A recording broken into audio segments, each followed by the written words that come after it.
आज आहे वृंदावन ट्रिपचा तिसरा दिवस आणि आज आम्ही जाणार होतो बरसाना शहरामध्ये, जिथे श्रीमती राधा राणीचा जन्म झालेला आहे. वृंदावनपासून जवळजवळ 54 किलोमीटर डिस्टन्सवरती असलेलं बरसाना शहर हे राधा राणीचे जन्मस्थान म्हणून प्रसिद्ध आहे. तिथे जाऊन आम्ही राधा राणीचं दर्शन घेतलं. काल रात्रीच प्रेमानंद महाराजांचं दर्शन घेण्यासाठी आणि सत्संगचं तिकीट मिळवण्यासाठी आम्ही लाईनमध्ये लागलेलो होतो. त्यामुळे रात्री झोप झालेली नव्हती आणि दिवसभर गाडी चालवून बरसाण्याला पोहोचलो होतो.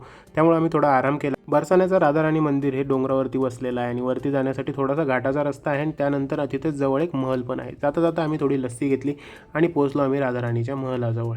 महल हा बाहेरून जितका सुंदर होता तितकाच आतूनही सुंदर होता. राधा राणीचं दर्शन घेऊन आम्ही निघालो गोवर्धनच्या दिशेने, जिथे श्रीकृष्ण भगवंताने गोवर्धन पर्वत उचलला होता. बरसाण्यापासून 20 किलोमीटर असणारा गोवर्धन शहरामध्ये गेलो आणि गोवर्धन पर्वताचं आम्ही दर्शन घेतलं. आमच्या स्कूटीचं स्टँड तुटलेलं होतं आणि त्याला आम्ही रिपेअर केलं आणि पोहोचलो आम्ही वृंदावनमध्ये 4 धामचं दर्शन घेण्यासाठी. हे एक थीम पार्क टाईप आहे, इथे 4 धामांचं दर्शन आपण करू शकतो. सकाळपासून काही खाल्लेलं नव्हतं, त्यामुळे जेवण केलं आणि त्यानंतर थोडीशी शॉपिंग केली. भेटूया पुढच्या मिनी ब्लॉगमध्ये. तोपर्यंत लाईक शेअर सबस्क्राईब.